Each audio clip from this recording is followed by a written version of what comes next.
15ই জানুয়ারি এমন একটা দিন যেখানে বিরাট কোহলি এবং স্মৃতি মান্ধানা দুজনেই কিন্তু ভারতের হয়ে ওডিআই ক্রিকেটে দ্রুততম সেঞ্চুরি করেছে এবং 15ই জানুয়ারিতে বিরাট কোহলির এখনও পর্যন্ত 4টা ওডিআই ম্যাচ খেলেছে এবং 4টা ওডিআই ম্যাচে বিরাট কোহলির কিন্তু 15ই জানুয়ারিতে 4টা সেঞ্চুরি রয়েছে এবং কালকে ভারতীয় দলের মহিলা দলের অধিনায়ক স্মৃতি মান্ধানা ভারতীয় মহিলা দলের হয়ে সবচেয়ে দ্রুততম সেঞ্চুরি করেছে এবং কালকের ম্যাচটা একটা ঐতিহাসিক ম্যাচ ছিল যেখানে ভারতীয় মহিলা দল এখনও পর্যন্ত সর্বাধিক বা সবচেয়ে বেশি রান করছে আয়ারল্যান্ডের এগেনস্টে এবং একই ক্যালেন্ডার ইয়ারে ভারতীয় মহিলা দল চারবার তাদের যে জয়েন্ট হাইয়েস্ট স্কোর ছিল ওডিআই সেটা তারা নিজেরাই ভেঙেছে এবং নিজেরাই করেছে।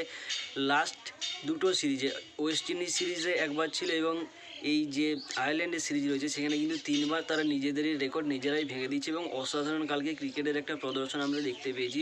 আয়ারল্যান্ড মহিলা দল প্রথম ম্যাচে টাফ চ্যালেঞ্জ ছিল কিন্তু সেকেন্ড এবং থার্ড ম্যাচে ভারতীয় দলের আশেপাশে আসতে পারেনি। তো আরেকবার বলে রাখা ভালো, 15ই জানুয়ারি বিরাট কোহলির 4টা সেঞ্চুরি রয়েছে। কালকে ভারতীয় মহিলা দলের ক্যাপ্টেন স্মৃতি মান্ধানা সেঞ্চুরি করে এবং দুজনেই কিন্তু আরসিবির প্লেয়ার এবং আরসিবির তরফ থেকে দুই আরসিবি প্লেয়ারই দ্রুততম ওডিআই সেঞ্চুরির মালিক হয়েছে ভারতের জন্য। এবং ভারতীয় মহিলা দলের যে পারফরম্যান্স ছিল ওয়েস্ট ইন্ডিজ এবং আয়ারল্যান্ড সিরিজে সেটা তাদের কোনো তুলনায় নেই এবং সেখানে বলার মতো বিশেষ কিছু নেই এবং যতই হোক তুলনামূলক ওয়েস্ট ইন্ডিজের থেকে হালকা টিম ছিল আয়ারল্যান্ড এবং আয়ারল্যান্ডের এগেনস্টে যে স্কোরটা ছিল সেটা কিন্তু মোটেও হালকা ছিল না এবং প্রতিকা রাওয়ালের কথা তো আগেই বলেছি। প্রতিকা রাওয়াল তার ডেবিউ ম্যাচ থেকে ওয়েস্ট ইন্ডিজের এগেনস্টে প্রথম ম্যাচ বাদ দিয়ে বাকি প্রত্যেকটা ম্যাচে সে তার কনসিস্টেন্সি রান সে বানিয়ে গিয়েছে এবং অর্থাৎ প্রত্যেকটা ম্যাচে সে 50 করেছে, কখনো 75 করেছে, কিন্তু কালকের ম্যাচে সে তার প্রথম বা মেইডেন 100 করে ওডিআই ক্রিকেটে সে সেখানে থেমে থাকেনি, সে কিন্তু আরও 50 রান করে অর্থাৎ কালকে প্রতিকা রাওয়াল তার এখনও পর্যন্ত কেরিয়ারের সর্বশ্রেষ্ঠ রান করে 154 রান এবং ভারতীয় মহিলা দলের হয়ে সে কালকে সর্বাধিক রান করে 154 রান। তারপর রয়েছে ক্যাপ্টেন স্মৃতি Mandhana 135 run, wicket keeper batsman Richa Ghosh 59 run এবং টিম ইন্ডিয়া কালকে টোটাল 435 রান করে 5 উইকেট হারিয়ে, যেটা ভারতীয় পুরুষ দলের থেকে কিছুটা কম। এবং ভারতীয় পুরুষ দল যেভাবে পারফরমেন্স দেয় বড় বড় টিমের এগেনস্টে, হয়তো এরকম হালকা টিম ভারতীয় পুরুষ দলও খেলেছে কিন্তু তাদের পারফরমেন্স এতটা ভালো থাকেনি। কালকে ভারতীয় মহিলা দলের যতটা ভালো ছিল, এখনও পর্যন্ত ভারতীয় মহিলা দল তাদের ওডিআই ক্রিকেটের সবচেয়ে বেশি রানের জিত কিন্তু কালকের ম্যাচেই পেয়েছে। কালকের ম্যাচ ভারতীয় মহিলা দল 304 রানের ব্যবধানে জিতে গিয়েছে এবং তাদের একটা রেকর্ড তারা নিজেরাই সেট করেছে। শুধুমাত্র তারা নিজেদেরই রেকর্ড ভাঙেনি, তারা একটা নতুন রেকর্ডও তৈরি করেছে এবং সেটাও ভারতীয় মহিলা দলের হয়েই।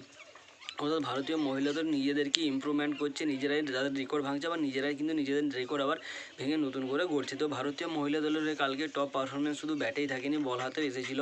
তার আগে বলে রাখা ভালো, আয়ারল্যান্ডের তরফ থেকে ওলা প্রেন্ডারগেস্ট 71 রান দিয়ে 2 উইকেট, জর্জিয়া ডিম্পসি 65-তে 1 উইকেট এবং আর্লিন কেলি 66 রান দিয়ে 1 উইকেট নেয়।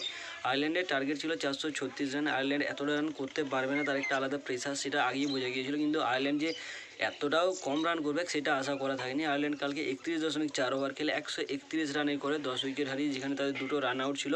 সারা ফোর্বস রান আউট হয় এবং জর্জিয়া ডিম্পসিও রান আউটের শিকার হয়। তো কালকে টিম ইন্ডিয়ার তরফ থেকে সর্বাধিক উইকেটে দীপ্তি শর্মা 27 রানে 3 উইকেট, তানুজা কানওয়ার 31-এ 2, তিতাস সাধু 1 এবং সাহেলি সাদগাভি 1 এবং মিন্নু মানি 1 উইকেট নেয়। আয়ারল্যান্ডের তরফ থেকে সারা ফোর্বস 41, ওলা প্রেন্ডারগেস্ট 36 এবং লি ফল 15 রান করে। তো টিম ইন্ডিয়ার মহিলা দলের পাশাপাশি আরও একটা খবর আছে, যেটা WPL চ্যাম্পিয়ন্স ট্রফি এবং IPL নিয়ে। তো WPL 2025 শুরু হতে চলেছে 7ই ফেব্রুয়ারি থেকে এবং মার্চ 2 তারিখে শেষ হবে। চ্যাম্পিয়ন্স ট্রফি একই সময় ফেব্রুয়ারি 19 তারিখে শুরু হবে, মার্চের 9 তারিখে শেষ, এবং IPL মার্চের 21 তারিখে এবং মে মাসের 25 তারিখে শেষ হবে। টোটাল 64 দিন এবছর হবে IPL এবং একটা মজাদার ক্রিকেটের সিজন আসছে ফেব্রুয়ারি থেকে মার্চ পর্যন্ত। মার্চ, এপ্রিল, মে, ফেব্রুয়ারি থেকে মে পর্যন্ত টিভির পর্দা বা মোবাইলের স্ক্রিন থেকে চোখ চালানো খুবই মুশকিল হয়ে যাবে। তো তার মাঝেও অবশ্যই ভিডিও দেখতে হবে, তোমাদেরকে লাইক কমেন্ট শেয়ার করে পাশে থাকতে হবে এবং সুস্থ থেকো, ভালো থেকো, হাসতে থেকো। কাল ঠিক আবার এই সময়